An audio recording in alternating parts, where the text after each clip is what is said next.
ছোটোবেলা থেকে পড়াবার খুব ইচ্ছা ছিল ভালো। ওই ক্লাস 2-তে পাস করার পরে বাপ মা মারা যাওয়ার পরে ভ্যারাইটিস কর্মের সাথে জড়িত ছিলাম। 98 সালে কলেজ গেটে পান বিড়ির দোকান করতে আসি, একটা ইচ্ছা জাগলি যেখানে সব এসএসসি পাস করি আসে, তাহলে আমি আবার পড়ালেখা শুরু করি। ওপেন ইউনিভার্সিটিতে ভর্তি হলাম আলাউদ্দিন আহমেদ কলেজিয়েট স্কুলে। পরে পাইলটে পরীক্ষা হলো, ওখানে পরীক্ষা দিয়ে সারা বাংলাদেশে 41% পাশের হার, সবাই ফেল করলে ওখানে ওই প্রথম আমি পাস করি। পরে ইসলামিয়া কলেজে ইন্টারমিডিয়েট করলাম, আর গভর্নমেন্ট কলেজে ডিগ্রি করলাম। ডিগ্রিতে আমি প্রথমে ইংরেজিতে আমি 6 পাই, তারপরে পরের বছর ইংরেজিতে আমি 22 পেলাম, পরের বছরে 23 পেলাম। তারপর খাতা চ্যালেঞ্জ করলাম, ফেল আসলো, পরের বছরে 52 পেলাম। তারপরে আমি ইংরেজি পার একটা আগ্রহ জাগলে ইংরেজি ফেল করলাম, ইংরেজি আমি শিখবো, ইংলিশ সার্টিফিকেট কোর্সে আমি ভর্তি হলাম। ডিগ্রি পাস সার্টিফিকেট দিয়ে ওটা হচ্ছে অনার্সের সাবজেক্ট পড়া। ওইখান থেকে আমি, আমার সাথে আরও অনেক হাই স্কুলের মাস্টাররা ছিল, সবাই ফেল জাজ হয়ে গেছে, আমি একাই আর কি ওখান থেকে কমপ্লিট করেছি ইনশাল্লাহ।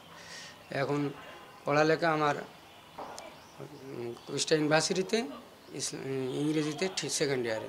ভবিষ্যৎ পরিকল্পনা ওই মসজিদে ইমামতি করবো, প্লাস বিনা পারিশ্রমিক কোরআন পড়াবো, আর ছেলে মেয়েদের ছোটো ছোটো বাচ্চাদের ইংরেজি পড়াবো, আস্তে আস্তে বয়স্কদেরও পড়াবো, বড়োদেরও পড়াবো, ইচ্ছা টিউশন টিউটর। যখন 4 সালে যখন চাকরি বেতন 6 সালে বেতন বন্ধ হয়ে গেলো, তখন আমি রাতে রিক্সা চালাতাম, আর দিনের বেলা হোস্টেলে সার্ভিস করতাম। তখন তো বেতন কম ছিল, তখন চলতে সমস্যা হইতো, ওই জন্যই রাতে রিক্সা চালাতাম। 4-5 বছর রিক্সা চালা, তখন 11 সালে ডিগ্রি ভর্তি হলাম। এসএসসি পাস করার পরে ইন্টারমিডিয়েট করার পরে তখন বেতন বন্ধ হয়ে যায়, তখন আছে রাতে রিক্সা চালাছিলাম 4 বছর, তখন ওই সময় পড়াটা বন্ধ রাখেছিলাম। তারপরে 11 সালে যাই আবার পড়ালেখা শুরু করি। আমার ছেলে মেয়ে আল্লাহ এক ছেলে নিয়ে গেছে, এখন 4 ছেলে 2 মেয়ে আছে। বড় ছেলে ডিগ্রিতে ফার্স্ট ইয়ারে ভর্তি হবে, আর স্যানিটারি মিস্ত্রি, আর মেজরটাও কারেন্টের মিস্ত্রি, ডিগ্রিতে ও ফার্স্ট ইয়ারে ভর্তি হবে।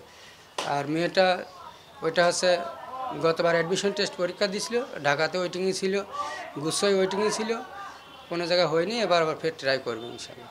আর তারপরে দুইটা, একটা এসএসসি দেবে, আর দুইটা হচ্ছে 10-এ আছে। ওর 6 জন সন্তান, 6 লাখ টাকা দায়িক আছে। তারপরও পড়ালেখার খুব ইচ্ছা জাগে যে একসময় চাকরি বেতন চালু হয়ে গেলে সব দিনা শোধ হয়ে যাবে, এই জন্যে আর কি খুব আগ্রহ। প্রশ্ন যখন পাইনি খুঁজে ওদের কাছে যায়, ওরা আমাকে সলভ করে দেয়, কোনো ওয়ার্ড না পারলে পারে ওদের কাছে যায়, ওরা জিজ্ঞাসা করে দেখতে। আমার হলের ছেলে পেলে ইংরেজি যারা পড়ে তারা খুবই সহযোগিতা করে।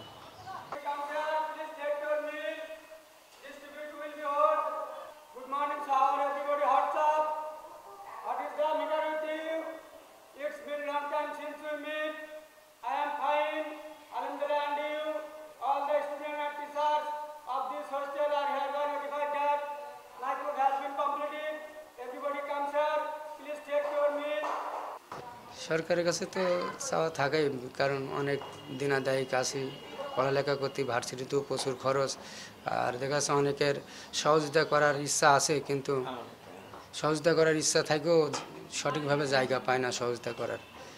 তো যদি হেল্প করে তাহলে খুবই ভালো, আমার দিনাগুলো শোধ হয়ে গেলে।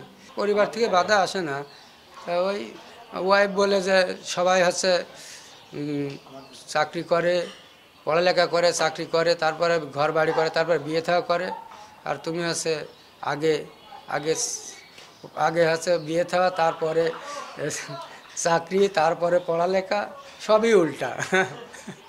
তাই হাসি আনন্দ করি।